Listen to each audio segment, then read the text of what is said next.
Hai, saya adalah Akbar Majid, perencana keuangan. Di video kali ini kita akan bahas selebriti Indonesia yang ngepom-pom alias ngomporin alias jadi buzzer dari saham. Udah siap?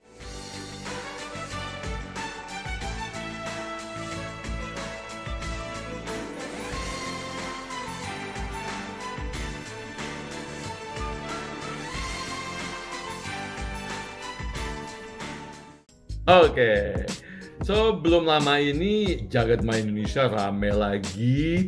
Apa yang terjadi? Well, jagat maya mulai rame dengan maraknya selebriti di Indonesia yang mendadak seperti kayaknya ngerti tentang saham, gitu ya. Karena selama ini mungkin mereka nggak pernah ngomongin masalah saham, terus tiba-tiba ada aja gitu ngomongin tentang saham. Meskipun dalam videonya yang pernah mereka unggah ke sosial media mengatakan bahwa mereka juga baru belajar tentang saham. Dan tidak hanya selebriti loh, tapi ada juga orang-orang yang dianggap bisa mempengaruhi orang lain, seperti misalnya anak pejabat pun juga ikutan rame-rame ngomongin tentang saham. Dan yang parahnya lagi adalah secara spesifik mereka menyebutkan kode atau nama perusahaan atau kode sahamnya, sehingga terkesan seperti kayak ngajak-ngajakin aja dong gitu. Meskipun mereka nggak pernah ngomongin sih bahwa mereka ngajak gitu. Tapi kan ya biar gimana pun juga namanya influencer ya, dia menginfluence, mempengaruhi banyak orang dengan banyak sekali dia punya follower, maka nggak menutup kemungkinan bahwa ada dari followernya mereka yang juga kemudian ikutan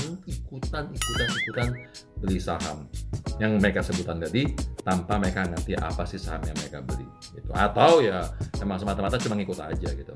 Emang sih tidak ada yang aneh dengan investasi di saham atau membicarakan tentang saham, tapi ketika ada beberapa atau banyak orang mulai membicarakan spesifik ke satu atau mungkin dua jenis saham saja, dan kemudian tanpa ada background apa-apa gitu ya, ya udah sewajarnya sih kalau saya, Anda, kita semua harus mulai curiga, ya kan? Benar nggak?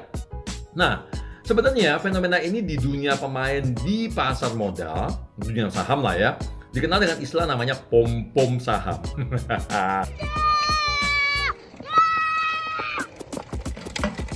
Pom-pom. Apa sih pom-pom itu? Pom-pom saham itu biasanya erat kaitannya dengan cara agar menarik orang lain atau masyarakat berinvestasi pada saham tertentu yang memang mereka udah tuju gitu.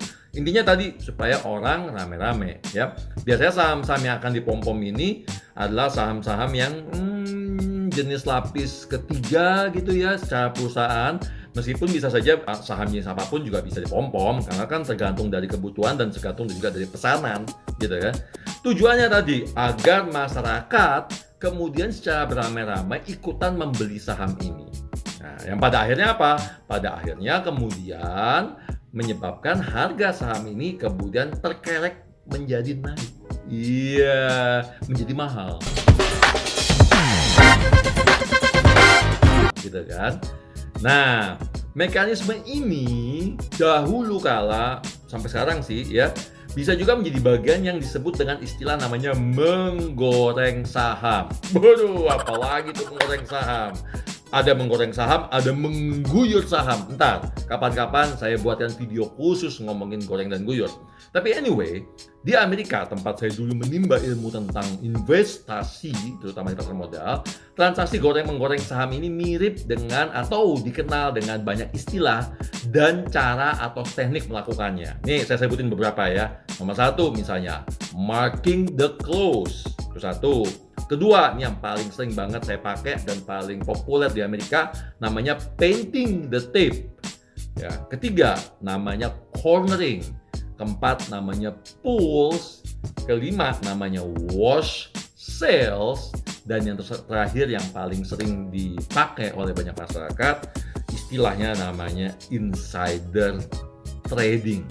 Nah, semua detail dan istilah-istilah ini akan saya bahas secara terpisah di video Akbarpedia. Ikutin ya Akbarpedia ya.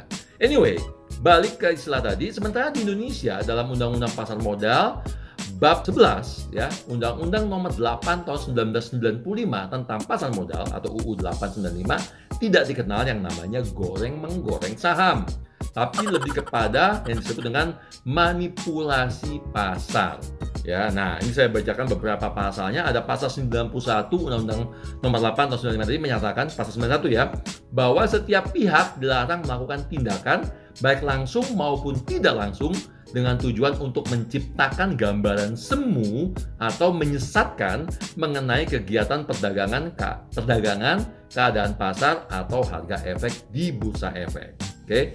Nah, kemudian di pasal 92 masih di undang-undang yang sama, Undang-Undang Nomor 8 tahun 95 menyatakan bahwa setiap pihak baik sendiri-sendiri maupun bersama-sama dengan pihak lain dilarang melakukan dua transaksi efek atau lebih baik langsung maupun tidak langsung sehingga menyebabkan harga efek di bursa efek tetap naik atau turun dengan tujuan mempengaruhi pihak lain untuk membeli, menjual, atau menahan efek mereka.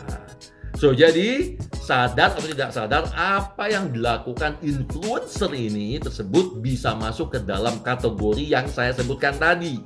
Ya, tapi balik lagi, Bursa Efek Indonesia dan Otoritas Jasa Keuangan atau OJK lah yang mempunyai wewenang untuk menentukan hal tersebut, apakah mereka melanggar atau melakukan tersebut secara sadar atau tidak sadar. Kalau di luar negeri, udah bisa penjara bos. Ya, kasus terakhir itu yang ramai itu Martha Stewart, silakan dicek di googling kasusnya bagaimana dia melakukan yang namanya insider trading yang berakibat pada akhirnya di penjara.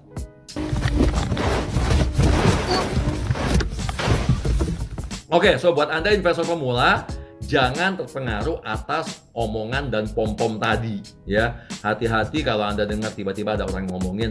Hati-hati kalau Anda ikutan. Sekarang ini sering sekali terjadi banyak grup-grup WhatsApp grup atau Telegram grup di mana ada orang yang ngompor-ngomporin saham-saham tertentu. Ya, hati-hati ya. So tetap fokus dan pelajari perusahaan dan saham yang ingin Anda beli. Investor ngetop Warren Buffett bilang selalu investasi ke perusahaan atau ke saham yang kita ngerti bisnisnya. Kalau nggak ngerti nggak usah ya. Ingat, selalu investasi untuk jangka panjang. Yang namanya investasi itu adalah jangka panjang, kecuali kalian sudah punya pengalaman untuk trading saham dalam jangka pendek. Udah punya pengalaman, udah ngerti, udah tahu resikonya, silakan. Yang penting resiko tadi ya. Kemudian berinvestasi saham harus menggunakan uang dingin atau uang yang tidak kita pakai untuk kebutuhan hidup sehari-hari. Jadi itu memang uang yang memang ya udah buat investasiin aja gitu ya. Dan yang terakhir, jangan pernah investasi di saham dengan menggunakan hutang. Oke? Semoga ini semua membantu, memberikan klarifikasi. Apabila Anda suka dengan video ini, silakan di-like. Kemudian jangan lupa di-subscribe, pencet si lonceng-lonceng dan seperti tadi, dan bagikan ke teman-teman yang lain supaya tidak terpengaruh oleh influencer yang lagi ngepom-pom saham. Oke?